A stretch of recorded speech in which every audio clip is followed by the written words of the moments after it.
നമസ്കാരം എല്ലാ പ്രിയപ്പെട്ട കൂട്ടുകാർക്കും ഒരിക്കൽ കൂടി ഓൾ PSC എക്സാം ടിപ്സിലേക്ക് സ്വാഗതം ചെയ്യുകയാണ്. നമ്മൾ പരിചയപ്പെടുന്നത് ഇരുമ്പുരുക്ക് വ്യവസായശാല എന്ന് പറയുന്ന ഒരു ടോപ്പിക്കും ഒപ്പം നമ്മുടെ പ്രിലിമിനറി എക്സാമിനേഷന്റെ സിലബസിൽ കൃത്യമായിട്ട് എടുത്തു പറയുന്ന മറ്റൊരു ടോപ്പിക്കായിട്ടുള്ള ഗതാഗതം എന്ന് പറയുന്ന ഭാഗത്ത് റെയിൽവേയുമായി ബന്ധപ്പെട്ട് അറിയേണ്ട കുറച്ച് ഇമ്പോർട്ടൻറ്റ് കാര്യങ്ങളുമാണ് ഇന്നത്തെ വീഡിയോ ക്ലാസ്സിൽ ഉൾക്കൊള്ളിച്ചിരിക്കുന്നത്. ഇവിടെ നമുക്കറിയാം ഇരുമ്പുരുക്ക് വ്യവസായശാലയാണെങ്കിലും റെയിൽവേ ആണെങ്കിലും കുറച്ച് വലിയൊരു ടോപ്പിക്ക് തന്നെയാണ്. പക്ഷെ നമ്മൾ ആ ഒരു ടോപ്പിക്കുമായി ബന്ധപ്പെടുത്തിയിട്ട് PSC പരീക്ഷകളൊക്കെ നിത്യേന ചോദിച്ചു കണ്ടിട്ടുള്ള ഇമ്പോർട്ടൻറ്റ് പോയിന്റുകൾ മാത്രം ഉൾക്കൊള്ളിച്ചുകൊണ്ട് രണ്ട് ചെറിയ അധ്യായങ്ങളായിട്ട് നിങ്ങളുടെ മുന്നിലേക്ക് പരിചയപ്പെടുത്തുകയാണ്. ഇവിടെ നമ്മൾ ആദ്യമായിട്ട് പരിചയപ്പെടുന്നത് ഇരുമ്പുരുക്ക് വ്യവസായശാല എന്ന് പറയുന്ന ടോപ്പിക്കാണ്. സ്വാതന്ത്ര്യ ഇന്ത്യയിലെ ആദ്യത്തെ ഇരുമ്പുരുക്ക് വ്യവസായശാലകളാണ് ഭിലായ്, റൂർക്കേല, ദുർഗാപൂർ എന്നിവ. ഓർത്തിരിക്കുക, സ്വാതന്ത്ര്യ ഇന്ത്യയിലെ ആദ്യത്തെ ഇരുമ്പുരുക്ക് വ്യവസായശാലകളാണ് ഭിലായ്, റൂർക്കേല, ദുർഗാപൂർ തുടങ്ങിയവ. ഇവിടെ അറിഞ്ഞിരിക്കേണ്ടത്, നമുക്കറിയാം 1951 കാലഘട്ടം ഇന്ത്യയിലെ ഒന്നാം സ്വാതന്ത്ര്യ സമരം തുടക്കം കുറിച്ച കാലഘട്ടമാണ് 1951 എന്ന കാര്യം നമുക്കറിയാവുന്ന കാര്യം തന്നെയാണ്. ഒന്നാം പഞ്ചവത്സര പദ്ധതി എന്ന് പറയുന്നത് കാർഷിക മേഖലയ്ക്കാണ് കൂടുതൽ പ്രാധാന്യം നൽകിയിരുന്നതെങ്കിൽ തുടർന്ന് വന്ന രണ്ടാം പഞ്ചവത്സര പദ്ധതി എന്ന് പറയുന്നത് കൂടുതൽ പ്രാധാന്യം നൽകിയത് വ്യാവസായിക മേഖലയ്ക്കാണ്. ഈ രണ്ടാം പഞ്ചവത്സര പദ്ധതിയുടെ കാലഘട്ടത്തിൽ നമ്മുടെ ഇന്ത്യയിൽ നിലവിൽ വന്ന 3 ഇരുമ്പുരുക്ക് വ്യവസായശാലകളാണ് ഭിലായ്, റൂർക്കേല, ദുർഗാപൂർ തുടങ്ങിയവ. ഇവിടെ PSC ചോദിക്കാറുള്ള ഒരു ചോദ്യവും അത് തന്നെയാണ്. ഏതു പഞ്ചവത്സര പദ്ധതിയുടെ കാലഘട്ടത്തിലാണ് ഭിലായ്, റൂർക്കേല, ദുർഗാപൂർ തുടങ്ങിയ ഇരുമ്പുരുക്ക് വ്യവസായശാലകൾ നമ്മുടെ രാജ്യത്ത് നിലവിൽ വന്നത് എന്നൊരു ചോദ്യം നിത്യേന PSC പരീക്ഷയിൽ ചോദിക്കാറുള്ള ഒരു ചോദ്യമാണ്. ഓർത്തിരിക്കുക, രണ്ടാം പഞ്ചവത്സര പദ്ധതി. ഇവിടെ തന്നെ രണ്ടാം പഞ്ചവത്സര പദ്ധതിയുടെ കാലഘട്ടത്തിൽ 1959 വർഷഘട്ടത്തിലാണ് ഈ പറയുന്ന 3 ഇരുമ്പുരുക്ക് വ്യവസായശാലകളും നമ്മുടെ രാജ്യത്ത് നിലവിൽ വന്നത്. ഇനി ഈ ഒരു മേഖലയുമായി ബന്ധപ്പെട്ട് PSC ചോദിക്കാറുള്ള മറ്റൊന്നെന്ന് പറയുന്നത്, ഏതൊക്കെ രാജ്യത്തിന്റെ സഹായത്തിലാണ് ഈ പറയുന്ന ഇരുമ്പുരുക്ക് വ്യവസായശാലകൾ നിലവിൽ വന്നത്, ഏത് സംസ്ഥാനത്താണ് ഇത് സ്ഥിതി ചെയ്യുന്നതെന്ന ചോദ്യങ്ങൾ ചോദിക്കാറുണ്ട്. ഇവിടെ ദുർഗാപൂർ ഇരുമ്പുരുക്കുശാല നിലവിൽ വരുന്നത് ബ്രിട്ടന്റെ സഹായത്താലാണ്, പശ്ചിമ ബംഗാളിലാണെന്ന കാര്യം ഓർത്തിരിക്കുക. ഇനി റഷ്യയുടെ സഹായത്താൽ ഭിലായ് ഇരുമ്പുരുക്കുശാല വരുന്നു ഛത്തീസ്ഗഡില്. മറ്റൊന്ന് റൂർക്കേലയാണ്, ജർമ്മനിയുടെ സഹായത്താൽ ഒഡീഷയിലാണ് ഇത് നിലവിൽ വരുന്നത്. 1959 കാലഘട്ടത്തിൽ 3 ഇരുമ്പുരുക്കുശാലകൾ നിലവിൽ വരുന്നു, ഭിലായ്, റൂർക്കേല, ദുർഗാപൂർ എന്നിവ. റഷ്യയുടെ സഹായത്താൽ ഭിലായും നിലവിൽ വന്നത് ഛത്തീസ്ഗഡിലാണ്, ബ്രിട്ടന്റെ സഹായത്താൽ പശ്ചിമ ബംഗാളിൽ ദുർഗാപൂർ, അതുപോലെ തന്നെ ജർമ്മനിയുടെ സഹായത്താൽ ഒഡീഷയിൽ റൂർക്കേല ഇരുമ്പുരുക്കുശാലയും നിലവിൽ വന്നു. ഇവിടെ ഈ പറഞ്ഞിരിക്കുന്ന എല്ലാ പോയിന്റുകളും PSC എപ്പോഴും റിപ്പീറ്റ് ചെയ്യുന്ന പോയിന്റുകൾ തന്നെയാണ്. ഓർത്തിരിക്കുക, ബ്രിട്ടന്റെ സഹായത്താൽ ദുർഗാപൂർ, റഷ്യയുടെ സഹായത്താൽ ഭിലായ്, ജർമ്മനിയുടെ സഹായത്താൽ റൂർക്കേല. ഇതിൽ ദുർഗാപൂർ പശ്ചിമ ബംഗാളിലാണെങ്കിൽ ഭിലായ് ഛത്തീസ്ഗഡിലാണ്, റൂർക്കേല സ്ഥിതി ചെയ്യുന്നത് ഒഡീഷ സംസ്ഥാനത്താണെന്ന കാര്യം കൂടി ഓർത്തിരിക്കുക. തുടർന്ന് വന്ന 3ാം പഞ്ചവത്സര പദ്ധതിയുടെ കാലഘട്ടത്തിലാണ് 1964 വർഷത്തിൽ റഷ്യയുടെ തന്നെ സഹായത്താൽ ജാർഖണ്ഡിൽ ബൊക്കാറോ സ്റ്റീൽ പ്ലാന്റ് നിലവിൽ വന്നു എന്ന കാര്യം കൂടി ഓർത്തിരിക്കണം. ഇവിടെ നമ്മൾ പരിചയപ്പെടുന്ന ഈ ഒരു ചോദ്യവും, അതായത് ഏത് പഞ്ചവത്സര പദ്ധതിയുടെ കാലഘട്ടത്തിലാണ് ബൊക്കാറോ സ്റ്റീൽ പ്ലാന്റ് നിലവിൽ വന്നത് എന്നൊരു ചോദ്യം PSC റിപ്പീറ്റ് ചെയ്യുന്നതാണ്. ഉത്തരമായിട്ട് വരേണ്ടത് 3ാം പഞ്ചവത്സര പദ്ധതിയുടെ കാലഘട്ടത്തിലാണ്. എന്നാൽ ഭിലായ്, റൂർക്കേല, ദുർഗാപൂർ തുടങ്ങിയ ഇരുമ്പുരുക്ക് വ്യവസായശാലകൾ നിലവിൽ വന്നത് 2ാം പഞ്ചവത്സര പദ്ധതിയുടെ കാലഘട്ടത്തിലാണ്, വർഷം 1959. നമ്മൾ പരിചയപ്പെട്ടത് ഇരുമ്പുരുക്ക് വ്യവസായശാല എന്ന് പറയുന്ന ആ ഒരു ടോപ്പിക്കുമായി ബന്ധപ്പെടുത്തിയിട്ടുള്ള വളരെ പ്രധാനപ്പെട്ട പോയിന്റുകളാണ് ആദ്യമായിട്ട് പരിചയപ്പെടുത്തിയത്. ഇനി അറിഞ്ഞിരിക്കേണ്ടത്, ഇന്ത്യയിലെ ഏറ്റവും ലാഭകരമായ പൊതുമേഖലാ സ്റ്റീൽ പ്ലാന്റ് എന്ന് വെച്ചാൽ ഭിലായ് ആണ് ഉത്തരമായിട്ട് വരേണ്ടത്. ഇന്ത്യയിലെ ഏറ്റവും ലാഭകരമായ പൊതുമേഖലാ സ്റ്റീൽ പ്ലാന്റ് വെച്ചിട്ടുണ്ടെങ്കിൽ 1959 റഷ്യയുടെ സഹായത്താൽ ഛത്തീസ്ഗഡിൽ നിലവിൽ വന്ന ഭിലായ് സ്റ്റീൽ പ്ലാന്റ് ആണെന്ന കാര്യം ഓർക്കുക. ഇന്ത്യയിലെ ഏറ്റവും ലാഭകരമായ പൊതുമേഖലാ സ്റ്റീൽ പ്ലാന്റ് ഏതാണ്? ഭിലായ് സ്റ്റീൽ പ്ലാന്റ് ആണ്. എവിടെയാണ് ഇത് സ്ഥിതി ചെയ്യുന്നത്? ഛത്തീസ്ഗഡിലാണ്. രൂപീകരിച്ച വർഷം 1959. ഏത് രാജ്യത്തിന്റെ സഹായത്താലാണ്? റഷ്യയുടെ സഹായത്താലാണ്. എന്നാൽ ഏറ്റവും വലിയ ഇരുമ്പുരുക്ക് നിർമ്മാണശാല ചോദിച്ചാൽ ബൊക്കാറോയാണ് ഉത്തരമായിട്ട് വരേണ്ടത്. 1964 കാലഘട്ടത്തിൽ റഷ്യയുടെ തന്നെ സഹായത്താൽ നിലവിൽ വന്നതാണ് ബൊക്കാറോ സ്റ്റീൽ പ്ലാന്റ്. ഇതെവിടെയാണ്? ജാർഖണ്ഡിലാണ് സ്ഥിതി ചെയ്യുന്നത്. ഇതാണ് ഇന്ത്യയിലെ ഏറ്റവും വലിയ ഇരുമ്പുരുക്ക് നിർമ്മാണശാല എന്ന കാര്യം ഓർത്തിരിക്കുക. ഇനി ഇന്ത്യയിലെ ആദ്യത്തെ സ്വദേശി സ്റ്റീൽ പ്ലാന്റ് എന്ന് വെച്ചാലും ഉത്തരമായിട്ട് വരേണ്ടത് ബൊക്കാറയാണ് ഇന്ത്യയിലെ ആദ്യത്തെ സ്വദേശി സ്റ്റീൽ പ്ലാന്റ് എന്ന കാര്യം കൂടി ഒന്ന് ഓർത്തിരിക്കുക. ഇപ്പോൾ നമ്മൾ പരിചയപ്പെട്ടത് ഇന്ത്യയിലെ ഏറ്റവും ലാഭകരമായ പൊതുമേഖലാ സ്റ്റീൽ പ്ലാന്റ് ആയിട്ടുള്ള ഭിലായ് സ്റ്റീൽ പ്ലാന്റ്, ഇന്ത്യയിലെ ഏറ്റവും വലിയ ഇരുമ്പുരുക്ക് നിർമ്മാണശാലയായ ബൊക്കാറോ, ഇന്ത്യയിലെ ആദ്യ സ്വദേശി സ്റ്റീൽ പ്ലാന്റ് ഏതെന്ന് വെച്ചാലും ഉത്തരം എന്ത് തന്നെയാണ്, ബൊക്കാറയാണ് വരേണ്ടതെന്ന കാര്യം ഓർത്തിരിക്കുക. ഭിലായ് സ്റ്റീൽ പ്ലാന്റ് റഷ്യയുടെ സഹായത്താലാണെങ്കിൽ ബൊക്കാറയും വന്നിരിക്കുന്ന റഷ്യയുടെ സഹായത്താലാണ്. അവിടെ തന്നെ അറിഞ്ഞിരിക്കേണ്ട കാര്യം എന്ന് പറയുന്നത് ബൊക്കാറോ 1964 ഭിലായ് 1959. ഭിലായ് വരുന്നത് രണ്ടാം പഞ്ചവത്സര പദ്ധതിയുടെ കാലഘട്ടത്തിലാണെങ്കിൽ ബൊക്കാറോ വരുന്നത് മൂന്നാം പഞ്ചവത്സര പദ്ധതിയുടെ കാലഘട്ടത്തിലാണ്. തൊട്ടുമുമ്പ് നമ്മൾ പഠിച്ചിട്ടുള്ള ബ്രിട്ടന്റെ സഹായത്താൽ വന്ന ദുർഗാപൂർ പശ്ചിമ ബംഗാളിലാണ്, ജർമ്മനിയുടെ സഹായത്താൽ വരുന്ന റൂർക്കേല ഒഡീഷയിലാണെന്ന കാര്യം കൂടി ഇവിടെ ഒന്ന് ഓർത്തിരിക്കുക. ഇനി സ്വകാര്യ മേഖലയിലെ ഏറ്റവും വലിയ സ്റ്റീൽ പ്ലാന്റ് ചോദിച്ചിട്ടുണ്ടെങ്കിൽ ടിസ്കോയാണ്. ടാറ്റ അയൺ ആൻഡ് സ്റ്റീൽ കമ്പനിയാണ് സ്വകാര്യ മേഖലയിലെ ഏറ്റവും വലിയ സ്റ്റീൽ പ്ലാന്റ്. 1907 ഇത് സ്ഥാപിക്കുന്നതെന്ന കാര്യം ഓർത്തിരിക്കുക. ഇത് ജംഷഡ്പൂരിലാണ് സ്ഥിതി ചെയ്യുന്നത്, ജാർഖണ്ഡിലെ ജംഷഡ്പൂരിലാണ് ഇത് സ്ഥിതി ചെയ്യുന്നത്. ഈ പറയുന്ന ഈ സ്റ്റീൽ പ്ലാന്റ് എന്ന് പറയുന്നത് സുബർണരേഖ നദിയുടെ തീരത്താണ് എന്ന കാര്യം കൂടി ഓർത്തിരിക്കുക. ജംഷഡ്പൂർ സ്ഥിതി ചെയ്യുന്നത് സുബർണരേഖ നദിയുടെ തീരത്താണ്. ആ സുബർണരേഖ നദിയുടെ തീരത്ത് സ്ഥിതി ചെയ്യപ്പെടുന്നതാണ് ടിസ്കോ എന്ന കാര്യം കൂടി ഒന്ന് ഓർത്തിരിക്കണം. നമ്മൾ പരിചയപ്പെട്ട കാര്യങ്ങൾ ഒരിക്കൽ കൂടി. ഇന്ത്യയിലെ ഏറ്റവും ലാഭകരമായ പൊതുമേഖലാ സ്റ്റീൽ പ്ലാന്റ് ചോദിച്ചാൽ ഭിലായ് ആണ്. ഇന്ത്യയിലെ ഏറ്റവും വലിയ ഇരുമ്പുരുക്ക് നിർമ്മാണശാല ചോദിച്ചാൽ ബൊക്കാറോയാണ്. ഇന്ത്യയിലെ ആദ്യത്തെ സ്വദേശി സ്റ്റീൽ പ്ലാന്റ് എന്ന് വെച്ചിട്ടുണ്ടെങ്കിലും ബൊക്കാറോ ഉത്തരമായിട്ട് വരേണ്ടത്. സ്വകാര്യ മേഖലയിൽ ഏറ്റവും വലിയ സ്റ്റീൽ പ്ലാന്റ് ചോദിച്ചാൽ ടിസ്കോയാണ്. അപ്പോൾ ഇന്ത്യയിലെ ഏറ്റവും വലിയ ഇരുമ്പുരുക്ക് നിർമ്മാണശാല എന്ന് വെച്ചാൽ ബൊക്കാറോ, സ്വകാര്യ മേഖലയിലേക്ക് വരികയാണെങ്കിൽ അത് ടിസ്കോയാണ്, Tata iron and steel company. 1907 കാലഘട്ടത്തിലാണ് ഇത് നിലവിൽ വരുന്നത്, ജംഷഡ്പൂരിലാണ് വരുന്നത്. ഇത് സ്ഥിതി ചെയ്യുന്നത് സുബർണരേഖ നദിയുടെ തീരത്താണെന്ന കാര്യം കൂടി ഒന്ന് ഓർത്തിരിക്കുക. ഇനി നമ്മൾ പരിചയപ്പെടുന്നത് ഇരുമ്പുരുക്ക് വ്യവസായശാലയുമായിട്ട് ബന്ധപ്പെട്ടിട്ട് ഇന്ത്യയിലെ ആദ്യത്തെ ഇരുമ്പുരുക്ക് വ്യവസായശാല ഒരു ചെറിയ തോതിൽ ആരംഭിക്കുന്നത് പോർട്ടോ നോവയിലാണ്. 1830, അതായത് തമിഴ്നാട് കേന്ദ്രീകരിച്ചിട്ടാണ് പോർട്ടോ നോവ എന്ന് പറയുന്ന ഒരു ഇരുമ്പുരുക്ക് ശാല വരുന്നത്. ഇത് 1830 വരുന്നത്. ഈ 1830 തമിഴ്നാട്ടിലെ പോർട്ടോ നോവ എന്ന് പറയുന്ന ഈ ഒരു ഇരുമ്പുരുക്ക് വ്യവസായശാല വരുന്നതോടുകൂടി ഇന്ത്യയിലെ ആദ്യത്തെ ഇരുമ്പുരുക്ക് വ്യവസായശാല എന്നൊരു ചോദ്യം ചോദിച്ചാൽ ഉത്തരമായിട്ട് വരേണ്ടത് പോർട്ടോ നോവയാണ്. പ്രത്യേകം ശ്രദ്ധിക്കുക, ഇതൊരു ചെറിയ തോതിൽ ആരംഭിച്ചിട്ടുള്ള ഒരു ഇരുമ്പുരുക്ക് വ്യവസായശാലയാണെന്ന കാര്യം ഓർത്തിരിക്കുക. എന്നാൽ ഒരു വൻകിട ഇരുമ്പുരുക്ക് വ്യവസായശാല ആദ്യമായിട്ട് വരുന്നത് കുൾട്ടിയിലാണ്. 1870 കാലഘട്ടത്തിൽ പശ്ചിമ ബംഗാളിലാണ് ഇത് കുൾട്ടി എന്ന് പറയുന്നതാണ് 1870 കാലഘട്ടത്തിൽ നിലവിൽ വരുന്നു. ആദ്യമായിട്ട് എന്താണ് ഒരു വൻകിട ഇരുമ്പുരുക്ക് കമ്പനി നിലവിൽ വരുന്നത് കുൾട്ടിയാണ് 1870. എവിടെയാണ്? പശ്ചിമ ബംഗാളിലാണ്. അപ്പോൾ ഓർത്തിരിക്കുക, ഇന്ത്യയിലെ ആദ്യത്തെ ഇരുമ്പുരുക്ക് വ്യവസായശാല എന്നൊരു ചോദ്യം ചോദിച്ചാൽ അവിടെ ഉത്തരമായിട്ട് വരേണ്ടത് പോർട്ടോ നോവയാണ്, തമിഴ്നാട്ടിലെ 1830. എന്നാൽ ഒരു വൻകിട ലെവലിലൊക്കെ ആദ്യമായിട്ട് വരുന്നത് എവിടെയാണ്? കുൾട്ടിയാണ് 1870 പശ്ചിമ ബംഗാളിലാണെന്ന കാര്യം ഓർത്തിരിക്കുക. ഇനി ദക്ഷിണേന്ത്യയിലെ ആദ്യത്തേത് വെച്ചിട്ടുണ്ടെങ്കിൽ വിശ്വേശ്വരയ്യ ഇരുമ്പുരുക്ക് ശാലയാണ്, കർണാടകയിലാണ് ഇത് സ്ഥിതി ചെയ്യുന്നത്. അപ്പോൾ ദക്ഷിണേന്ത്യയിലെ ആദ്യത്തെ ഇരുമ്പുരുക്ക് ശാല ചോദിച്ചിട്ടുണ്ടെങ്കിൽ അവിടെ ഉത്തരമായിട്ട് വരേണ്ടത് ഏതാണ്? വിശ്വേശ്വരയ്യ ഇരുമ്പുരുക്ക് ശാലയാണ് എന്ന കാര്യം കൂടി ഓർത്തിരിക്കുക. വിശ്വേശ്വരയ്യ ഇരുമ്പുരുക്ക് ശാലയാണ് ദക്ഷിണേന്ത്യയിലെ ആദ്യത്തെ ഇരുമ്പുരുക്ക് ശാല എന്ന കാര്യം ഓർക്കുക. അപ്പോൾ ഇന്ത്യയിലെ ആദ്യത്തെ ചോദിച്ചിട്ടുണ്ടെങ്കിൽ ഏതാണ്? 1830 തമിഴ്നാട്ടിൽ വന്ന പോർട്ടോ നോവ. അതേപോലെ തന്നെ അതൊരു ചെറുകിട തോതിൽ തുടക്കം കുറിച്ചതാണ്. അതേസമയത്ത് വൻകിട ഇരുമ്പുരുക്ക് കമ്പനി ആദ്യമായിട്ട് കുൾട്ടിയാണ് 1870 പശ്ചിമ ബംഗാളിൽ.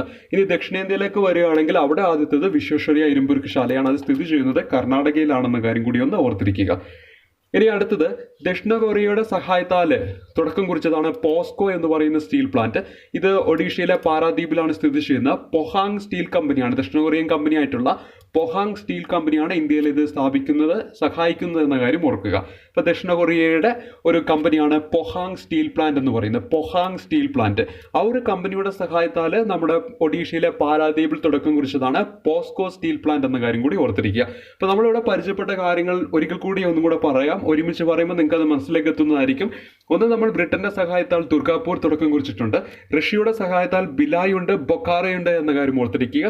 അതേപോലെ തന്നെ ഇനി നമ്മൾ വിശാഖപട്ടണം കൂടെ പരിചയപ്പെടും. അതും റഷ്യയുടെ സഹായത്താൽ തുടക്കം കുറിച്ചാണെന്ന കാര്യം കൂടി ഒന്ന് ഓർത്തിരിക്കുക. അതായത് ഭിലായ്, ബൊക്കാറോ, വിശാഖപട്ടണത്ത് ഒരു സ്റ്റീൽ പ്ലാന്റും കൂടെ വരുന്നുണ്ട്, ഇരുമ്പുരുക്ക് ശാലയും കൂടെ വരുന്നുണ്ട്. ഇത് മൂന്നും എന്താണ്? റഷ്യയുടെ സഹായത്താൽ വരുന്നതാണെന്ന കാര്യം ഓർത്തിരിക്കണം. അതുപോലെ തന്നെ റൂർക്കേല എന്ന് പറയുന്നത് എന്താണ്? ജർമ്മനിയുടെ സഹായത്താൽ വരുന്നതാണ് എന്ന കാര്യം കൂടി ഓർത്തിരിക്കുക. ഇപ്പോൾ നമ്മൾ പോസ്കോയും കൂടെ നമ്മൾ പരിചയപ്പെടുന്നു. പോസ്കോ സ്റ്റീൽ പ്ലാന്റ് ഒഡീഷയിലെ പാരാദ്വീപിലാണ്. ഇതെന്താണ്? ദക്ഷിണ കൊറിയയുടെ പൊഹാങ് സ്റ്റീൽ കമ്പനിയുടെ സഹായത്താൽ വരുന്നതാണെന്ന കാര്യം കൂടി ഓർത്തിരിക്കുക. അപ്പോൾ ബ്രിട്ടന്റെ സഹായത്താൽ ദുർഗാപൂർ പരിചയപ്പെട്ടു, റഷ്യയുടെ സഹായത്താൽ ഭിലായ്, ബൊക്കാറോ, പിന്നെ നമ്മൾ വിശാഖപട്ടണം കൂടെ പരിചയപ്പെടും. പിന്നെ ജർമ്മനിയുടെ സഹായത്താൽ റൂർക്കേല, ഇവിടെ ദക്ഷിണ കൊറിയയുടെ സഹായത്താൽ വരുന്നതാണ് പോസ്കോ സ്റ്റീൽ പ്ലാന്റ് എന്ന കാര്യം കൂടി ഓർത്തിരിക്കുക. ഇനി കടൽ തീരത്തിനടുത്ത് ഒരേയൊരു സ്റ്റീൽ പ്ലാന്റ് ആണ് വിശാഖപട്ടണം സ്റ്റീൽ പ്ലാന്റ്. ഇത് റഷ്യയുടെ സഹായത്താലാണ് വരുന്നത് എന്ന കാര്യം കൂടി ഓർക്കണം. വിശാഖപട്ടണം സ്റ്റീൽ പ്ലാന്റ് റഷ്യയുടെ സഹായത്താൽ വരുന്നതാണ്. ഇത് കടൽ തീരത്തിനടുത്ത് നമ്മുടെ ഇന്ത്യയിൽ സ്ഥിതി ചെയ്യപ്പെടുന്ന ഏക സ്റ്റീൽ പ്ലാന്റ് ആണ് ഇത് വിശാഖപട്ടണം സ്റ്റീൽ പ്ലാന്റ് എന്ന കാര്യം കൂടി ഓർത്തിരിക്കുക. ഇനി സ്റ്റെയിൻലെസ് സ്റ്റീൽ കൂടുതലായിട്ട് ഉൽപ്പാദിപ്പിക്കുന്ന സേലം സ്റ്റീൽ പ്ലാന്റിലാണ്. തമിഴ്നാട്ടിലെ സേലം സ്റ്റീൽ പ്ലാന്റിലാണ് ഇന്ത്യയിൽ ഏറ്റവും കൂടുതലായിട്ട് സ്റ്റെയിൻലെസ് സ്റ്റീൽ ഉൽപ്പാദിപ്പിക്കുന്നത് എന്ന കാര്യം കൂടി ഓർത്തിരിക്കുക. അപ്പോൾ ഇന്ത്യയിൽ ഏറ്റവും കൂടുതലായിട്ട് സ്റ്റെയിൻലെസ് സ്റ്റീൽ എവിടെയാണ് ഉൽപ്പാദിപ്പിക്കുന്നത്, ഏത് സ്റ്റീൽ പ്ലാന്റിലാണ് ഉൽപ്പാദിപ്പിക്കുന്നത് വെച്ചിട്ടുണ്ടെങ്കിൽ തമിഴ്നാട് കേന്ദ്രീകരിച്ചിട്ടുള്ള സേലം സ്റ്റീൽ പ്ലാന്റ് ആണ്. അപ്പോൾ നമ്മളിവിടെ പരിചയപ്പെട്ട കാര്യങ്ങൾ ഇന്ത്യയിലെ ആദ്യത്തെ ചെറിയ തോതിൽ ആരംഭിച്ചത് പോർട്ടോനോവയാണ്. ഇനി വൻകിട ആയിട്ട് പറയുകയാണെങ്കിൽ കുൾട്ടിയാണ്. വർഷം അറിഞ്ഞിരിക്കണം 1870, ആദ്യമായിട്ട് 1830. വിശ്വേശ്വരയ്യ ഇരുമ്പുരുക്കുശാലയാണ് ദക്ഷിണേന്ത്യയിലേക്ക് വരുമ്പോൾ. പോസ്കോ ദക്ഷിണ കൊറിയയുടെ സഹായത്താലാണ്. മറ്റൊന്ന് അത് സ്ഥിതി ചെയ്യുന്ന ഒഡീഷയിലെ പാരാദ്വീപിലാണ്. പിന്നെ പരിചയപ്പെട്ട വിശാഖപട്ടണം സ്റ്റീൽ പ്ലാന്റ് ആണ്. കടൽ തീരത്തിനടുത്ത് സ്ഥിതി ചെയ്യുന്ന ഇന്ത്യയിലെ ഏക സ്റ്റീൽ പ്ലാന്റ് ആണ്.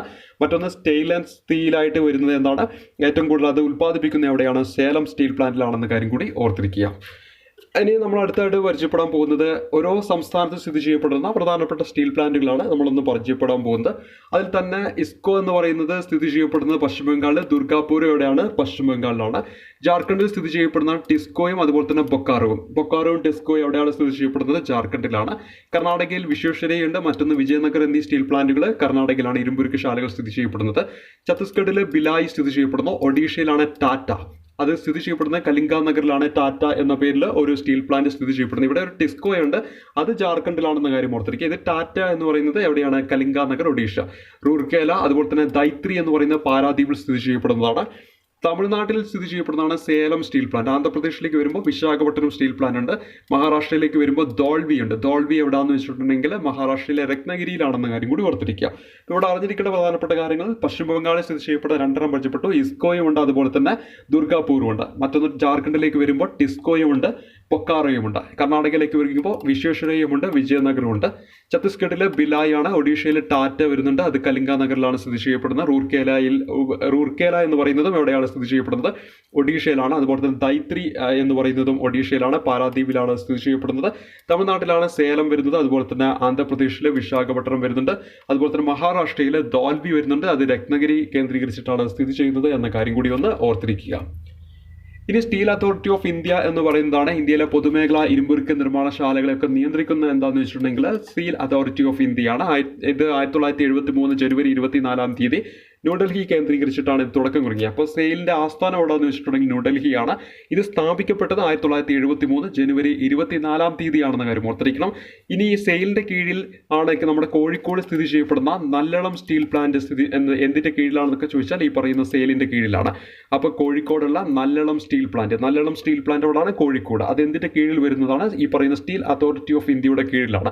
അപ്പോൾ ഇന്ത്യയിലെ പൊതുമേഖലാ ഇരുമ്പുരുക്ക് നിർമ്മാണശാലകളെയൊക്കെ നിയന്ത്രിക്കുന്ന സ്ഥാപനം ചോദിച്ചാൽ സ്റ്റീൽ അതോറിറ്റി ഓഫ് ഇന്ത്യയാണ്. എവിടെയാണ് ആസ്ഥാനം എന്ന് ചോദിച്ചാൽ ന്യൂഡൽഹിയാണ്. സ്ഥാപിക്കപ്പെട്ട വർഷം ചോദിച്ചിട്ടുണ്ടെങ്കിൽ 1973 ജനുവരി 24 ഇനി നല്ലളം സ്റ്റീൽ പ്ലാന്റ് കോഴിക്കോട് എന്തിൻ്റെ കീഴിൽ വരുന്നതാണ്, ഈ പറയുന്ന സെയിലിൻ്റെ കീഴിലാണെന്ന കാര്യം കൂടി ഒന്ന് ഓർത്തിരിക്കുക. ഇനി നമ്മൾ അടുത്തായിട്ട് പരിചയപ്പെടുന്നത് വളരെ പ്രധാനപ്പെട്ട മറ്റൊരു ടോപ്പിക്കാണ്. ഇന്ത്യൻ റെയിൽവേ എന്ന് പറയുന്ന ഒരു ടോപ്പിക്കാണ് നമ്മൾ ഇനി അടുത്തായിട്ട് പരിചയപ്പെട്ടു പോകുന്നത്. അപ്പോൾ ഇവിടെ ഏറ്റവും പ്രധാനപ്പെട്ട, ഞാൻ തൊട്ട് മുമ്പ് പരിചയപ്പെട്ട ഇരുമ്പുരുക്ക് വ്യവസായശാല എന്ന് പറയുന്ന ടോപ്പിക്കുമായി ബന്ധപ്പെട്ട ഏറ്റവും പ്രധാനപ്പെട്ട പോയിന്റുകൾ മാത്രമേ പരിചയപ്പെടുത്തിയിട്ടുള്ളൂ. നിങ്ങളൊരു ഗൈഡൊക്കെ പരിശോധിക്കുകയാണെങ്കിൽ ഇതിൽ കൂടുതൽ പോയിന്റുകൾ ഉണ്ടായിരിക്കും. അതും കൂടെ എന്ത് ചെയ്യുക, ഇതിനോടൊപ്പം തന്നെ വായിച്ചു പോകണം. ഇവിടെ ജസ്റ്റ് ആ ടോപ്പിക്ക് നമ്മളൊന്ന് കവർ ചെയ്ത് പോവുകയാണ്. പ്രിലിമിനറി എക്സാമിനേഷനും മറ്റുമായിട്ടുള്ള നമ്മളിനി പ്രീവിയസ് ക്വസ്റ്റ്യൻ പേപ്പറൊക്കെ ചെയ്യുമ്പോൾ ഏകദേശം നമ്മൾ ഡിസംബറൊക്കെ ആവുന്നതിനും ഓൾമോസ്റ്റ് എല്ലാ GK ടോപ്പിക്കുകളും നമ്മൾ കവർ ചെയ്യാൻ വേണ്ടി ശ്രമിക്കും. അതിനുശേഷം പിന്നീട് നമുക്ക് ഇഷ്ടംപോലെ സമയമുണ്ട്. അപ്പം നമ്മൾ തൊഴിൽ വാർത്ത, തൊഴിൽ വീതി പോലുള്ള മാഗസീൻസിലൊക്കെ വന്നിട്ടുള്ള കാര്യങ്ങളൊക്കെ നമ്മൾ പരിചയപ്പെടുത്തും. അതുപോലെ തന്നെ പ്രീവിയസ് ക്വസ്റ്റ്യൻ പേപ്പേഴ്സ് മാക്സിമം ചെയ്യാൻ വേണ്ടി നമ്മൾ ശ്രമിക്കും. അപ്പം നമ്മൾ എന്താണ് കൂടുതൽ ചോദ്യങ്ങൾ നമ്മൾ ഈ ഒരു ടോപ്പിക്കൊക്കെ ആയിട്ട് ബന്ധപ്പെട്ടിട്ട് നമ്മൾ എന്ത് ചെയ്യും, പഠിക്കാൻ പറ്റും. അപ്പോൾ ഇവിടെ മെയിൻ ആയിട്ടുള്ള പോയിന്റുകളാണ് ഞാൻ നിങ്ങളുടെ മുന്നിലേക്ക് പരിചയപ്പെടുത്തുന്നത്. അതുകൊണ്ട് തന്നെ ഈ ഒരു ടോപ്പിക്ക് പൂർണ്ണമാണോ എന്ന് ചോദിച്ചിട്ടുണ്ടെങ്കിൽ നിങ്ങളൊരു ഗൈഡൊക്കെ ഉണ്ടെങ്കിൽ അതും കൂടി ഒന്ന് വായിക്കുക. ചിലപ്പോൾ എക്സ്ട്രാ പോയിന്റ്സ് ഒക്കെ നിങ്ങൾക്ക് അവിടെ നിന്നും കിട്ടുന്നതായിരിക്കും. ഇന്ത്യൻ റെയിൽവേ എന്ന് പറയുന്ന ഒരു ടോപ്പിക്കിലേക്ക് നമ്മൾ പ്രവേശിക്കുകയാണ്. അതിലെ ഇമ്പോർട്ടൻറ്റ് പോയിന്റുകളാണ് നമ്മളിവിടെ ചർച്ച ചെയ്യാൻ പോകുന്നത്. നമുക്കറിയാം ഇന്ത്യയിലെ ഏറ്റവും വലിയ പൊതുമേഖലാ സ്ഥാപനം ഏതെന്നൊരു ചോദ്യം എപ്പോഴും നമ്മുടെ മുന്നിലൂടെ കടന്നു പോകുന്നതാണ്. ഇന്ത്യൻ റെയിൽവേ ആണ്, എല്ലാവർക്കും അറിയാവുന്ന ഒരു ഉത്തരമാണ്.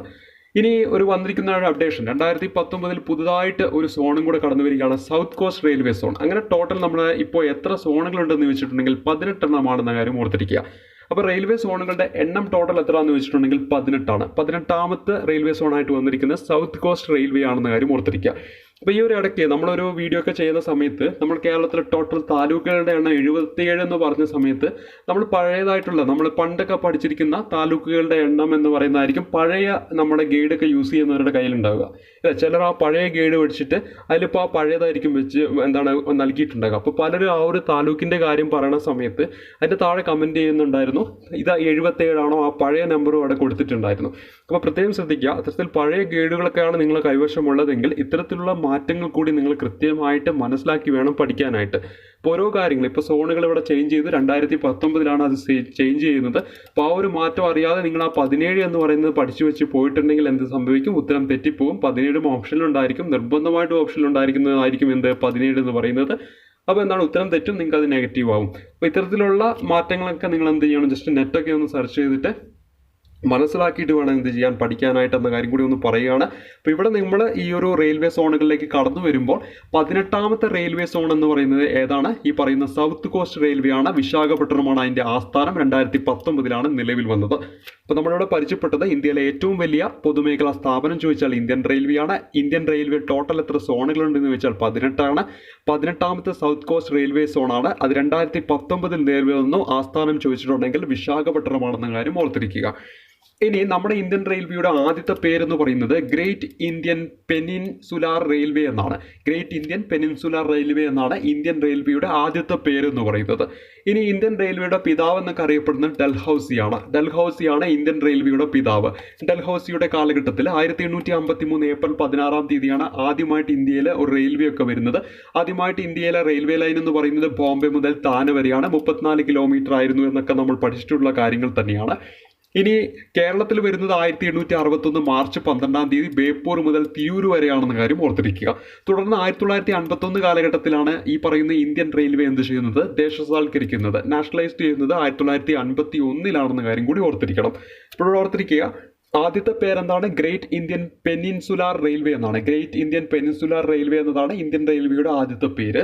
ഇന്ത്യൻ റെയിൽവേയുടെ പിതാവ് എന്നറിയപ്പെടുന്ന ഡൽഹൌസി പ്രഭുവാണ്. ആദ്യമായിട്ട് ഇന്ത്യയിലെ ഒരു റെയിൽവേ ഒക്കെ വരുന്ന ഡൽഹൌസി പ്രഭുവിന്റെ കാലഘട്ടത്തിൽ 1853 ഏപ്രിൽ 16 അദ്ദേഹം ഗവർണർ ജനറൽ ആയിട്ടിരുന്ന കാലഘട്ടത്തിലാണ് നമ്മുടെ ഇന്ത്യയിൽ റെയിൽവേ വരുന്നത്. അത് എവിടെ മുതൽ എവിടം വരെയാണ് ആദ്യത്തെ റെയിൽവേ ലൈൻ എപ്പോഴും ചോദിക്കുന്നതാണ്. ബോംബെ മുതൽ താനെ വരെയാണ്, 34 കിലോമീറ്റർ. ഇനി കേരളത്തിൽ വരുന്നത് 1861 മാർച്ച് 12 ബേപ്പൂർ മുതൽ തിരൂർ വരെയാണ്. 1951 എന്താണ് ഇന്ത്യൻ റെയിൽവേ ദേശസാൽക്കരിച്ചു എന്നീ കാര്യങ്ങൾ ഓർത്തിരിക്കുക. ഇനി നമ്മുടെ ഇന്ത്യൻ റെയിൽവേയുടെ ഭാഗ്യമുദ്ര എന്ന് പറയുന്നത് ബോലു എന്ന ആനക്കുട്ടിയാണ്. നമുക്കറിയാം 2019 നടന്നിട്ടുള്ള ഒരു പരീക്ഷയിലൊക്കെ ഈ ചോദ്യം ചോദിച്ചിട്ടുണ്ട്. അതുപോലെ ഈ അടുത്തൊക്കെ നടന്ന പരീക്ഷയിലൊക്കെ നമ്മൾ കണ്ടിട്ടുള്ള ഒരു ചോദ്യമാണ്. പ്രത്യേകിച്ച് നമ്മുടെ സിലബസിൽ എന്താണ് ഇന്ത്യൻ റെയിൽവേ എന്ന് പറയുന്ന ഭാഗം എടുത്തു പറയുന്നതുകൊണ്ട് തന്നെ ഈ ഓരോ ചോദ്യങ്ങളും വളരെ ഇമ്പോർട്ടൻ്റ് ആണ്. അതുകൊണ്ട് ആ ഒരു പ്രാധാന്യത്തോടു കൂടി നിങ്ങൾ എന്ത് ചെയ്യുക, പഠിക്കുക. ഓർത്തിരിക്കുക, ഭാഗ്യമുദ്ര അറിഞ്ഞിരിക്കണം. ബോലു എന്ന ആനക്കുട്ടിയാണ്. ആപ്തവാക്യം ഓർത്തിരിക്കണം, രാഷ്ട്രത്തിന്റെ ജീവരേഖ എന്നാണ്. പലപ്പോഴും PSC ഒരു ചോദ്യം ചോദിച്ചത് ഇന്ത്യയുടെ ജീവരേഖ എന്നറിയപ്പെടുന്ന എന്താണെന്ന് പറഞ്ഞിട്ട് അവിടെ ഇന്ത്യൻ റെയിൽവേ എന്ന് പറയുന്ന ഒരു ഓപ്ഷൻ നൽകിയിട്ടുണ്ടായിരുന്നു. അപ്പോൾ ഓർത്തിരിക്കുക, രാഷ്ട്രത്തിന്റെ ജീവരേഖ എന്ന് പറയുന്നത് എന്താണ്? ഇതിന്റെ ആപ്തവാക്യമാണ്. അതുകൊണ്ട് തന്നെ ഇന്ത്യയുടെ ജീവരേഖ എന്ന് പറയുന്നത് എന്തായിട്ട് നമുക്ക് പറയാം? ഈ പറയുന്ന ഇന്ത്യൻ റെയിൽവേ കൺസിഡർ ചെയ്യാൻ പറ്റും. അതൊരു ചോദ്യം തന്നെയാണ്. ഓർത്തിരിക്കുക, ഇന്ത്യയുടെ ജീവരേഖ എന്ന് പറഞ്ഞിട്ട് അതിലെന്തുണ്ടാകും? ഈ പറയും പോലെ ഇന്ത്യൻ റെയിൽവേ എന്ന് പറയുന്ന ഒരു ഓപ്ഷൻ ഉണ്ടായിരിക്കും. അവിടെ അത് ഉത്തരമായിട്ട് വരികയും ചെയ്യും. അപ്പോൾ ഓർത്തിരിക്കുക, ഇതിന്റെ ആപ്തവാക്യമാണ് എന്ത്? രാഷ്ട്രത്തിന്റെ ജീവരേഖ എന്ന് പറയുന്നത്. അതുപോലെ തന്നെ ഭാഗ്യമുദ്ര എന്ന് പറയുന്നത് ബോലു എന്ന ആനക്കുട്ടിയാണെന്ന കാര്യം ഓർക്കുക. ഇനി കൊച്ചി മെട്രോയുടെ പുതിയ ഭാഗ്യചിഹ്നമാണ് മില്ലു എന്ന ആന എന്ന കാര്യം കൂടി ഓർത്തിരിക്കുക. അപ്പോൾ ബോലു എന്ന ആനക്കുട്ട എന്താണ്? നമ്മുടെ ഇന്ത്യയുടെ റെയിൽവേയുടെ ഭാഗ്യമുദ്രയാണ്. അതേസമയത്ത് കൊച്ചി മെട്രോയുടെ പുതിയ ഭാഗ്യചിഹ്നം എന്താണ്? മില്ലു എന്ന ആനയാണ് എന്ന കാര്യം ഓർക്കുക. നമുക്കറിയാം 2017 ജൂൺ മാസം 17 കൊച്ചി മെട്രോ നിലവിൽ വരുന്നതൊക്കെ നമ്മൾ പഠിച്ചതാണ്. ഇവിടെ ഈ ഡേറ്റ് അറിഞ്ഞിരിക്കണം. 2017 ജൂൺ 17 കൊച്ചി മെട്രോ ഉദ്ഘാടനം ചെയ്യുന്നു നമ്മുടെ നരേന്ദ്രമോദിയാണ് അത് ഉദ്ഘാടനം ചെയ്യുന്നത്. ഇന്ത്യൻ പ്രധാനമന്ത്രിയായ നരേന്ദ്രമോദി ഉദ്ഘാടനം ചെയ്യുന്നു 2017 ജൂൺ 17. അപ്പോൾ ഇവിടെ ഓർത്തിരിക്കേണ്ടത് ആദ്യത്തെ പേര് ഗ്രേറ്റ് ഇന്ത്യൻ പെനിൻസുലാർ റെയിൽവേ എന്നതാണ്. അതുപോലെ തന്നെ പിതാവാരാണ്? ഡൽഹൌസി പ്രഭുവാണ്. അത് രൂപീകരിച്ചത് 1853 ഏപ്രിൽ 16. ബോംബെ മുതൽ താനെ വരെ ആദ്യത്തെ റൂട്ട് 34 കിലോമീറ്റർ. കേരളത്തിൽ 1861 മാർച്ച് 12 ബേപ്പൂർ മുതൽ തിരൂർ വരെയാണ്. അതുപോലെ തന്നെ ദേശസാൽക്കരിച്ചത് 1951. ഇതിന്റെ ആസ്ഥാനം സ്ഥിതി ചെയ്യുന്നത് നമ്മൾ പറഞ്ഞില്ല, വിട്ടുപോയതാണ്. ബറോഡ ഹൗസ്, ന്യൂഡൽഹി. ആസ്ഥാനം എവിടെയാണെന്ന് ഓർത്തിരിക്കണം. ബറോഡ ഹൗസ്, ന്യൂഡൽഹിയാണ്. ഇന്ത്യൻ റെയിൽവേയുടെ ആസ്ഥാനം എവിടെയെന്നാണ് നമ്മുടെ ചോദ്യം. ഉത്തരമായിട്ട് വരേണ്ടത് ബറോഡ ഹൗസ്, ന്യൂഡൽഹി ആണെന്ന കാര്യം ഓർത്തിരിക്കുക. ഇനി ഭാഗ്യമുദ്ര എന്ന് പറയുന്ന ബോലു എന്ന ആനക്കുട്ടി. കൊച്ചി മെട്രോയുടെ പുതിയ ഭാഗ്യചിഹ്നമാണ് മില്ലു എന്ന ആനക്കുട്ടി. ഇനി കൊച്ചി മെട്രോ വന്ന് നമ്മൾ പരിചയപ്പെട്ടു. 2017 ജൂൺ 17 ആപ്തവാക്യം, നമ്മുടെ ഇന്ത്യൻ റെയിൽവേയുടെ ആപ്തവാക്യം ചോദിച്ചാൽ രാഷ്ട്രത്തിന്റെ ജീവരേഖയാണെന്ന കാര്യം കൂടി ഓർത്തിരിക്കുക. ഇനി റെയിൽവേ സോണുമായിട്ട് ബന്ധപ്പെട്ടിട്ട് ആദ്യത്തെ റെയിൽവേ സോൺ എന്ന് പറയുന്നത് സദേൺ സോണാണ്. നമ്മൾ കേരളം ഉൾപ്പെടുന്നതൊക്കെ സദേൺ സോണിലാണ്. അപ്പോൾ കേരളം ഉൾപ്പെടുന്ന സോണായിട്ടുള്ള സദേൺ സോണാണ് നമ്മുടെ ഇന്ത്യയിലെ ആദ്യത്തെ റെയിൽവേ സോൺ എന്ന കാര്യം ഓർത്തിരിക്കണം. ഏറ്റവും കൂടുതൽ റൂട്ട് ദൈർഘ്യമുള്ള സോൺ ചോദിച്ചിട്ടുണ്ടെങ്കിൽ നോർത്ത് സോൺ ആണെന്ന കാര്യം കൂടി ഓർത്തിരിക്കുക. അപ്പോൾ ഇന്ത്യയിലെ ആദ്യത്തെ റെയിൽവേ സോൺ ചോദിച്ചാൽ സദേൺ സോണാണ്. കേരളം ഉൾപ്പെടുന്ന ഈ പറയുന്ന സദേൺ സോണിലാണ്. ഏറ്റവും കൂടുതൽ റൂട്ട് ദൈർഘ്യമുള്ള സോൺ ചോദിച്ചിട്ടുണ്ടെങ്കിൽ നോർത്ത് സോൺ ആണെന്ന കാര്യം ഓർത്തിരിക്കുക. ഇനി ഓരോ സോണുകളും അവയുടെ ആസ്ഥാനങ്ങളുമാണ് നമ്മളിവിടെ ചർച്ച ചെയ്യാൻ പോകുന്നത്. അതിൽ തന്നെ സെൻട്രൽ റെയിൽവേ സോണിന്റെ ആസ്ഥാനം മുംബൈ CST ആണെന്ന കാര്യം ഓർത്തിരിക്കുക. ഇനി സദേൺ ആണെങ്കിൽ അതെന്താണ്, ചെന്നൈ ആണെന്ന കാര്യം ഓർത്തിരിക്കണം. വെസ്റ്റേൺ ആണെങ്കിൽ മുംബൈ ചർച്ച് ഗേറ്റ് ആണ്. ഈസ്റ്റേൺ ആണെങ്കിൽ കൊൽക്കത്തയാണ്. നോർത്തേൺ ആണെങ്കിൽ ഡൽഹിയാണ്. നമ്മളത് ഒരുമിച്ച് തന്നെ പഠിക്കുക. ഒന്ന് നമ്മൾ സെൻട്രലാണ്. സെൻട്രൽ എന്താണ്, മുംബൈ CST ആണ്. അവിടെ നമ്മൾ സൗത്തിലേക്ക് വരുമ്പോൾ അവിടെ ചെന്നൈ ആണ്. ഇനി നമ്മൾ അവിടെ നിന്ന് നേരെ വെസ്റ്റിലോട്ട് പോവുകയാണെങ്കിൽ അവിടെ മുംബൈ ചർച്ച് ഗേറ്റ് ആണ്. അവിടെ നിന്ന് നമ്മൾ ഈസ്റ്റിലോട്ട് പോവുകയാണെങ്കിൽ കൊൽക്കത്തയാണ്. അവിടെ നമ്മൾ നോർത്തിലോട്ട് പോവുകയാണെങ്കിൽ ന്യൂഡൽഹിയാണ് എന്ന കാര്യം കൂടി ഓർത്തിരിക്കുക. അപ്പോൾ നോർത്തേൺ സോൺ നമുക്ക് പറയാൻ സിമ്പിളാണ്, ന്യൂഡൽഹി. അതുപോലെ തന്നെ ഇവിടെ നോർത്ത്, ഇവിടെ ന്യൂഡൽഹിൻ്റെ എന്നും ഓർത്ത് വെച്ചിട്ടുണ്ടെങ്കിൽ നമുക്കത് കിട്ടും. ഈസ്റ്റേൺ സോണിലേക്ക് പോകുമ്പോൾ അവിടെ പ്രധാനമായിട്ട് നമ്മൾ മനസ്സിലേക്ക് കടന്നു വരേണ്ടത് എന്താണ്, വെസ്റ്റ് ബംഗാളാണ്. വെസ്റ്റ് ബംഗാളിൻ്റെ ആസ്ഥാനമായിട്ടുള്ള അല്ലെങ്കിൽ ക്യാപിറ്റൽ ആയിട്ടുള്ള കൊൽക്കത്ത ഓർത്തിരിക്കണം. അത് വെച്ചിട്ട് നമുക്കത് കണക്ട് ചെയ്ത് പോകണം. എന്താണ് ഈസ്റ്റേൺ സോൺ എന്ന് പറയുന്നത് കൊൽക്കത്തയാണെന്ന കാര്യം ഓർത്തിരിക്കുക. ഇനി വെസ്റ്റേൺ സോണിലേക്ക് വരുവാണെങ്കിൽ അവിടെ മഹാരാഷ്ട്രയാണല്ലോ പ്രധാനമായിട്ടുള്ള ഒരു സ്റ്റേറ്റ് ഒക്കെ ആയിട്ട് നമുക്ക് പറയാൻ പറ്റുന്നത്.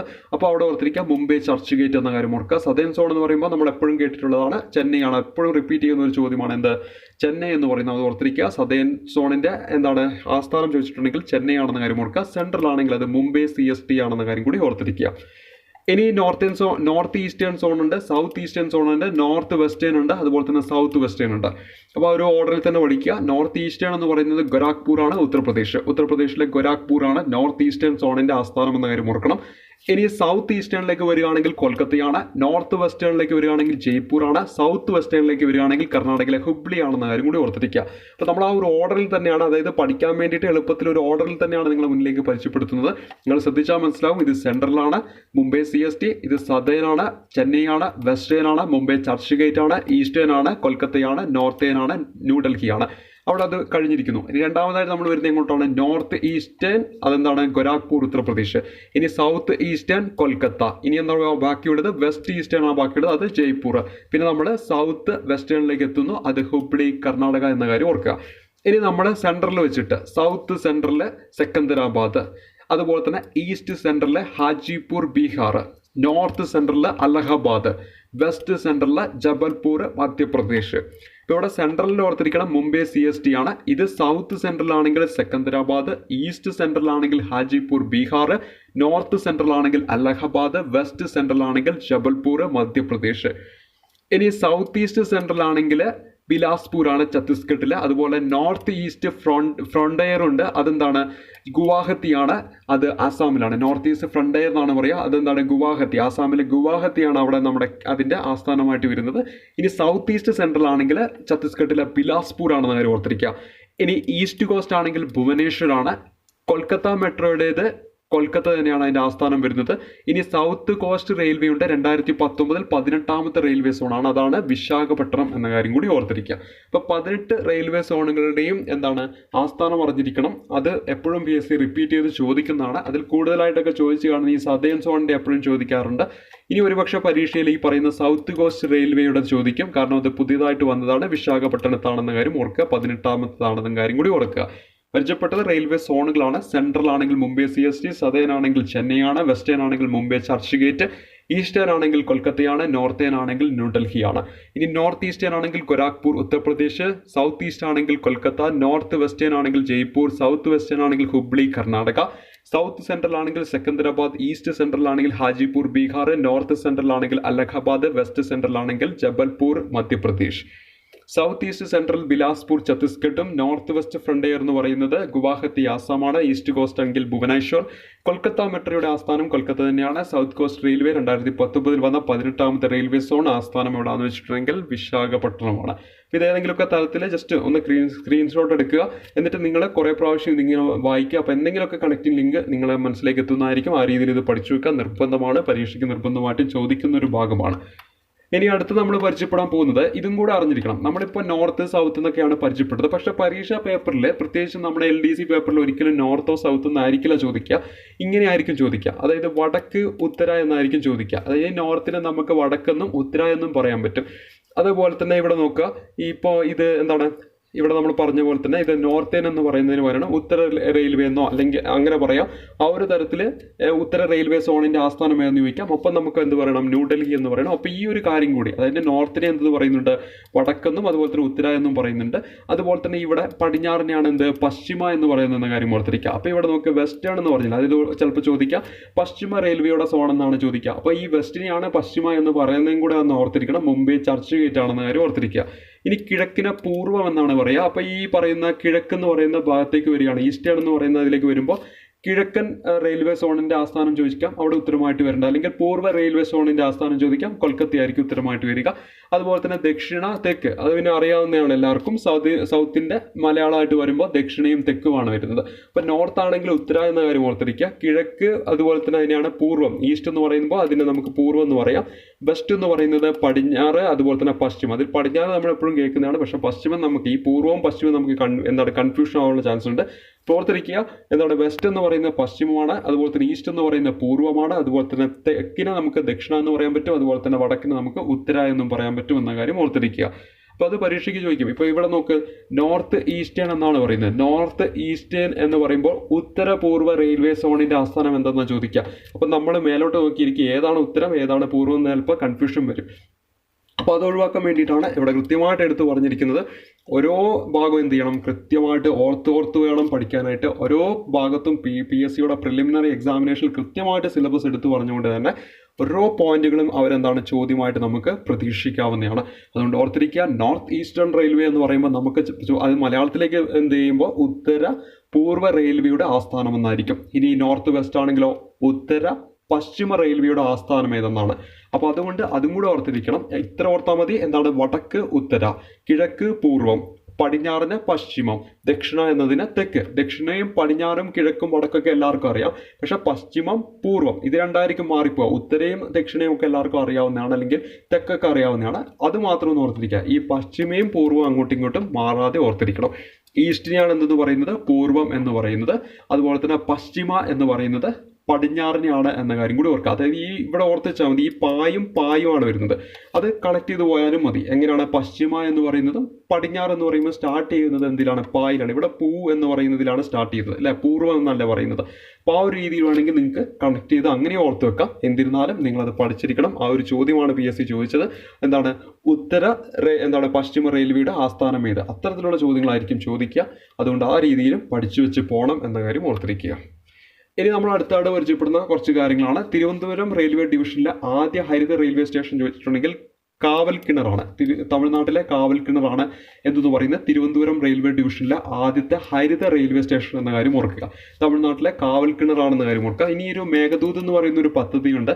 അതായത് ഇന്ത്യൻ റെയിൽവേ വികസിപ്പിച്ച വായുവിൽ നിന്ന് നേരിട്ട് വെള്ളം ഉൽപ്പാദിപ്പിക്കുന്ന സംവിധാനത്തിന്റെ പേരാണ് എന്ത്, മേഘദൂത് എന്ന് പറയുന്നത്. ഇത് തെലങ്കാനയിലെ സെക്കന്ദരാബാദ് റെയിൽവേ സ്റ്റേഷനിലാണ് ഈ ഒരു പദ്ധതി ആദ്യമായിട്ട് നടപ്പിലാക്കിയത്. അപ്പോൾ ഇന്ത്യൻ റെയിൽവേ എന്താണ്, ഈ വായുവിൽ നിന്ന് നേരിട്ട് വെള്ളം ഉൽപ്പാദിപ്പിക്കുന്ന ഒരു സംവിധാനം തുടക്കം കുറിച്ചു. അതിൻ്റെ പേരാണ് മേഘദൂത്. അതെവിടെയാണ് തുടക്കം കുറിച്ചത്? ആദ്യമായിട്ട് തെലങ്കാനയിലെ സെക്കന്ദരാബാദ് റെയിൽവേ സ്റ്റേഷനിലാണ്. ഇനി കേരളത്തിലെ ആദ്യത്തെ ISO സർട്ടിഫൈഡ് റെയിൽവേ സ്റ്റേഷൻ ചോദിച്ചിട്ടുണ്ടെങ്കിൽ തിരുവനന്തപുരം സെൻട്രലാണെന്ന് കാര്യം ഓർക്കുക. അതായത് നമ്മുടെ ഇന്ത്യയിലേക്ക് വരികയാണെങ്കിൽ ഗുവാഹത്തി റെയിൽവേ സ്റ്റേഷനാണ്, കേരളത്തിലാണെങ്കിൽ അത് തിരുവനന്തപുരം സെൻട്രൽ റെയിൽവേ സ്റ്റേഷനാണ്. അതായത് ഇന്ത്യയിലെ ആദ്യത്തെ ISO സർട്ടിഫൈഡ് റെയിൽവേ സ്റ്റേഷൻ ചോദിച്ചിട്ടുണ്ടെങ്കിൽ ഗുവാഹത്തി റെയിൽവേ സ്റ്റേഷനാണ്, കേരളത്തിലാണെങ്കിൽ അത് തിരുവനന്തപുരം സെൻട്രലാണെന്ന കാര്യം ഓർക്കുക. ഇനി റെയിൽവേ പ്ലാറ്റ്ഫോമിലേക്ക് വരികയാണെങ്കിൽ ലോകത്ത് തന്നെ ഏറ്റവും വലിയ റെയിൽവേ പ്ലാറ്റ്ഫോം നമ്മുടെ ഇന്ത്യയിലാണ്, ഉത്തർപ്രദേശിലെ ഗോരഖ്പൂർ ആണ്.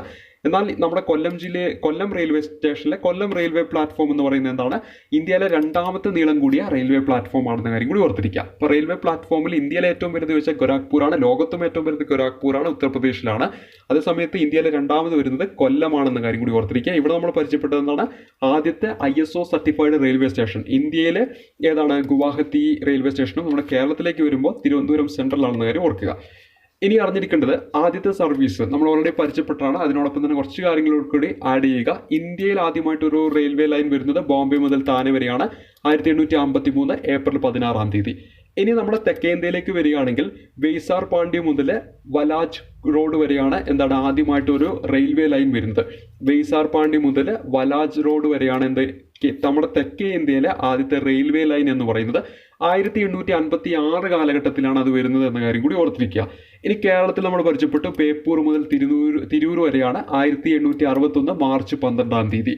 ഇനി മറ്റൊന്ന് തിരുവിതാംകൂറിലെ ആദ്യത്തെ റെയിൽവേ ലൈൻ എന്ന് പറയുന്നത് കൊല്ലം മുതൽ ചെങ്കോട്ട വരെയാണ് 1904-ലാണ്. ആദ്യത്തെ മെട്രോ നമ്മുടെ ഇന്ത്യയിലെ കൊൽക്കത്ത മെട്രോയാണ് 1984-ലാണ്. അതുപോലെ തന്നെ ആദ്യത്തെ മോണോറെയിൽ എന്ന് പറയുന്നത് മുംബൈയാണ് 2014-ലാണ് അത് തുടക്കം കുറിക്കുന്നത്. ഇനി ആദ്യമായിട്ടൊരു ഇലക്ട്രിക് ട്രെയിൻ ഇന്ത്യയിൽ വരുന്നത് ഡെക്കാൻ ക്യൂനാണ് 1925-ലാണെന്ന കാര്യം ഓർക്കുക. ഇതോടൊപ്പം തന്നെ അറിഞ്ഞിരിക്കണം മറ്റൊന്നാണ് ഫെയറി ക്യൂൻ. ഇപ്പോഴും പ്രവർത്തിച്ചുകൊണ്ടിരിക്കുന്ന ലോകത്തിലെ ഏറ്റവും പഴയ ട്രെയിൻ ചോദിച്ചിട്ടുണ്ടെങ്കിൽ 1855 കാലഘട്ടത്തിൽ വന്നിട്ടുള്ള ഫെയറി ക്യൂനാണ്. ന്യൂഡൽഹി അതുപോലെ തന്നെ അൽവാർ, രാജസ്ഥാനിലെ അൽവാർ എന്നീ 2 സ്ഥലങ്ങളെ തമ്മിലാണ് കണക്ട് ചെയ്യുന്നത്. ന്യൂഡൽഹിയും അൽവാറിനെയും തമ്മിൽ കണക്ട് ചെയ്തുകൊണ്ടാണ് ഈ പറയുന്ന ഫെയറി ക്യൂൻ എന്ന് പറയുന്ന ഈ ഒരു ട്രെയിൻ ഇപ്പോൾ ഓടിക്കൊണ്ടിരിക്കുന്നത്.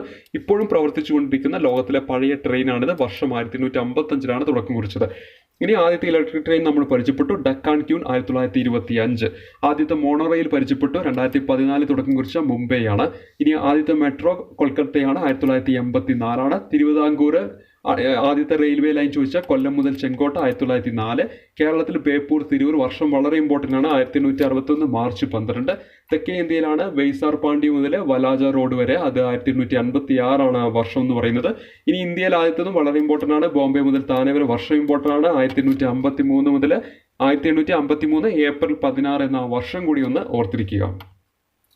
ഇനി ഇന്ത്യയിലെ ഏറ്റവും ദൈർഘ്യമേറിയ ട്രെയിൻ അറിഞ്ഞിരിക്കണം വിവേക് എക്സ്പ്രസ് ആണ്. വിവേക് എക്സ്പ്രസ് ആണ് ഇന്ത്യയിലെ ഏറ്റവും ദൈർഘ്യമേറിയ ട്രെയിൻ എന്ന കാര്യം ഓർത്തിരിക്കുക. അതിൻ്റെ എവിടം മുതൽ എവിടം വരെയാണെന്ന കാര്യം ഇവിടെ ഓർത്തിരിക്കുക. ദിബ്രുഗഡ് മുതൽ കന്യാകുമാരി വരെയാണ് വിവേക എക്സ്പ്രസ് എന്ന് പറയുന്നത്. ദിബ്രുഗഡ് മുതൽ കന്യാകുമാരി വരെയാണ് എന്ന കാര്യം കൂടി ഓർത്തിരിക്കുക. ദിബ്രുഗഡ് മുതൽ കന്യാകുമാരി വരെയാണ് വിവേക എക്സ്പ്രസ് ഓടുന്നത്. അതാണ് ഇന്ത്യയിലെ ഏറ്റവും ദൈർഘ്യമേറിയ ട്രെയിൻ. എന്നാൽ ഇന്ത്യയിൽ ഏറ്റവും കൂടുതൽ സംസ്ഥാനങ്ങളിലൂടെ കടന്നു പോകുന്നത് നവയുഗ് എക്സ്പ്രസ് ആണെന്ന കാര്യം കൂടി ഓർത്തിരിക്കുക. ഇന്ത്യയിലെ ഏറ്റവും ദൈർഘ്യമേറിയ ട്രെയിൻ ചോദിച്ചാൽ ഏതാണെന്ന് വെച്ചാൽ വിവേക് എക്സ്പ്രസ് ആണ്. എന്നാൽ ഏറ്റവും കൂടുതൽ സംസ്ഥാനങ്ങളിലൂടെ കടന്നു പോകുന്നത് നവയുഗ് എക്സ്പ്രസ് ആണെന്ന കാര്യം ഓർത്തിരിക്കണം. ഇനി ഇന്ത്യയിൽ ആദ്യമായിട്ട് വൈഫൈ ഒക്കെ ഏർപ്പെടുത്തിയ സ്റ്റേഷൻ ചോദിച്ചിട്ടുണ്ടെങ്കിൽ മുംബൈ സെൻട്രലാണ്. ട്രെയിൻ ചോദിച്ചിട്ടുണ്ടെങ്കിൽ രാജധാനി എക്സ്പ്രസ് ആണ്. വൈഫൈ ഏർപ്പെടുത്തിയ സ്റ്റേഷൻ മുംബൈ സെൻട്രൽ ആണെങ്കിൽ ട്രെയിൻ ചോദിച്ചിട്ടുണ്ടെങ്കിൽ രാജധാനി എക്സ്പ്രസ് ആണ്. ഇന്ത്യയിലെ ഏറ്റവും ദൈർഘ്യമേറിയ ട്രെയിൻ വിവേക് എക്സ്പ്രസ് ആണ്. ഏറ്റവും കൂടുതൽ സംസ്ഥാനങ്ങളിലൂടെ കടന്നു പോകുന്ന നവയുഗ് എക്സ്പ്രസ് ആണ്. വൈഫൈ ഏർപ്പെടുത്തിയ ആദ്യത്തെ സ്റ്റേഷൻ ചോദിച്ചാൽ മുംബൈ സെൻട്രലാണ്. അതേസമയത്ത് ട്രെയിൻ ചോദിച്ചിട്ടുണ്ടെങ്കിൽ രാജധാനി എക്സ്പ്രസ് ആണ്. ഇനി ലോകത്തെ ആദ്യത്തെ മെട്രോ ചോദിച്ചിട്ടുണ്ടെങ്കിൽ ലണ്ടനാണ്. 1890 കാലഘട്ടങ്ങളിലാണ് ലണ്ടനിൽ ഈ ഒരു മെട്രോ ആരംഭിക്കുന്നത്. ഇന്ത്യയിൽ ആദ്യത്തെ നമ്മൾ പഠിച്ചു 1984 തുടക്കം കുറിച്ച് കൊൽക്കത്തയാണ്. ദക്ഷിണേന്ത്യയിൽ ആദ്യത്തെ ചോദിച്ചിട്ടുണ്ടെങ്കിൽ ബംഗളൂരുവാണ്. 2011 തുടക്കം കുറിക്കുന്നത്. ഇനി കേരളത്തിൽ എപ്പോഴാണ് നമുക്കറിയാം 2017 ജൂൺ 17 വളരെ പ്രധാനപ്പെട്ട ഒരു ഡേറ്റ് ആണ്. കൊച്ചി മെട്രോ എന്ന കാര്യം ഓർത്തിരിക്കുക. അത് ഉദ്ഘാടനം ചെയ്താരാണ് നമ്മുടെ പ്രധാനമന്ത്രിയായിട്ടുള്ള നരേന്ദ്രമോദിയാണെന്ന കാര്യം കൂടി ഓർത്തിരിക്കുക. അപ്പോൾ മെട്രോയുമായിട്ട് ബന്ധപ്പെട്ട് ലോകത്ത് ആദ്യത്തത് ലണ്ടനിൽ 1890, ഇന്ത്യയിൽ ആദ്യത്തത് കൊൽക്കത്ത 1984, ദക്ഷിണേന്ത്യയിൽ ആദ്യത്തെ ബംഗളൂരു 2011, കേരളത്തിൽ ആദ്യത്തത് കൊച്ചിയാണ് 2017 ജൂൺ 17 ഉദ്ഘാടനം ചെയ്ത നരേന്ദ്രമോദി എന്നീ കാര്യങ്ങൾ ഓർത്തിരിക്കണം. ഇപ്പോൾ ഇവിടെ ഇന്ത്യൻ റെയിൽവേ എന്ന് പറയുന്ന ഭാഗവുമായി ബന്ധപ്പെട്ട പ്രധാനപ്പെട്ട പോയിന്റുകളാണ് നമ്മൾ പറഞ്ഞ് അവസാനിപ്പിച്ചത്. വിവേക് എക്സ്പ്രസിന്റെ റൂട്ട് ഓർത്തിരിക്കണം. ദിബ്രുഗഡ് മുതൽ കന്യാകുമാരി വരെയാണെന്ന കാര്യം ഓർക്കുക. അപ്പോൾ ഇത്രയും കാര്യങ്ങളാണ് ഇന്നത്തെ വീഡിയോ ക്ലാസ്സിൽ ഉൾക്കൊള്ളിച്ചിരിക്കുന്നത്. ഇന്ത്യൻ റെയിൽവേ എന്ന് പറയുന്ന ഈ ഒരു ടോപ്പിക്കിലെ വളരെ പ്രധാനപ്പെട്ട ഒരു പരീക്ഷയ്ക്ക് പോകുമ്പോൾ നിർബന്ധമായിട്ടും അറിഞ്ഞിരിക്കേണ്ട ഇമ്പോർട്ടൻറ്റ് പോയിന്റുകൾ മാത്രമേ നമ്മൾ ഉൾക്കൊള്ളിച്ചിട്ടുള്ളൂ. നമ്മുടെ കുറേ പുതിയ പദ്ധതികളൊക്കെ വന്നിട്ടുണ്ട്. ഇപ്പോൾ ഈ COVID-19 ഒക്കെ ആയിട്ട് ബന്ധപ്പെട്ടിട്ട് കുറേ പദ്ധതികളൊക്കെ പുതുതായിട്ട് റെയിൽവേ സ്റ്റേഷനൊക്കെ കേന്ദ്രീകരിച്ച് വന്നിട്ടുണ്ട്. അതൊക്കെ നമുക്ക് വേറൊരു വീഡിയോ ക്ലാസ്സിലൂടെയൊക്കെ പരിചയപ്പെടുത്താം. ഒപ്പം എന്ത് ചെയ്യാം, നിങ്ങളുടെ കൈവശം ഗൈഡൊക്കെ ഉണ്ടെങ്കിൽ അതും കൂടി ഒന്ന് വായിക്കുക. കാരണം കുറേ പോയിന്റുകൾ ചിലപ്പോൾ അവിടെ നിന്ന് ലഭിക്കുന്നതായിരിക്കും. ഇവിടെ ഞാൻ പരീക്ഷയ്ക്കൊക്കെ എപ്പോഴും ചോദിക്കുന്ന പ്രധാനപ്പെട്ട പോയിന്റുകളാണ് പരിചയപ്പെടുത്തിയത്. അപ്പോൾ ഇന്നത്തെ ക്ലാസ് ഇവിടെ വെച്ച് അവസാനിപ്പിക്കുകയാണ്. ക്ലാസ്സുകൾ നിങ്ങൾക്ക് ഇഷ്ടപ്പെടുന്നുണ്ടെങ്കിൽ ഒന്ന് ലൈക്ക് ചെയ്യുക, ഷെയർ ചെയ്യുക, ഒപ്പം നിങ്ങളുടെ വിലയേറിയ അഭിപ്രായങ്ങളൊക്കെ ഒന്ന് രേഖപ്പെടുത്തുക. അതുപോലെ തന്നെ ഈ ചാനൽ സബ്സ്ക്രൈബ് ചെയ്തിട്ടില്ലെങ്കിൽ ഇത്തരത്തിലുള്ള ക്ലാസ്സുകൾക്ക് തികച്ചും സൗജന്യമായിട്ട് കാണാൻ താല്പര്യമുണ്ടെങ്കിൽ ഈ ചാനലിൽ നിന്ന് സബ്സ്ക്രൈബ് ചെയ്യാവുന്നതാണ്, തികച്ചും സൗജന്യമായിട്ട്. അതോടൊപ്പം തന്നെ ഒരു ബെല്ലൈക്കൺ കൂടി നിങ്ങൾക്ക് ലഭ്യമാവുന്നതായിരിക്കും. അത് ജസ്റ്റ് ഒന്ന് എനേബിൾ ചെയ്തിട്ടുണ്ടെങ്കിൽ ഞാൻ എപ്പോഴാണ് ഇത്തരത്തിലുള്ള വീഡിയോസ് അപ്ലോഡ് ചെയ്യുന്നത് അപ്പോൾ തന്നെ നിങ്ങൾക്ക് ഒരു നോട്ടിഫിക്കേഷനായിട്ട് നിങ്ങളുടെ മൊബൈലിലേക്ക് എത്തുന്നതായിരിക്കും. അപ്പോൾ ഇത്തരം നൽകിയ എല്ലാവിധ സപ്പോർട്ടിനും ഒരിക്കൽ കൂടി നന്ദി രേഖപ്പെടുത്തി ക്ലാസ് അവസാനിപ്പിക്കുന്നു. Thank you.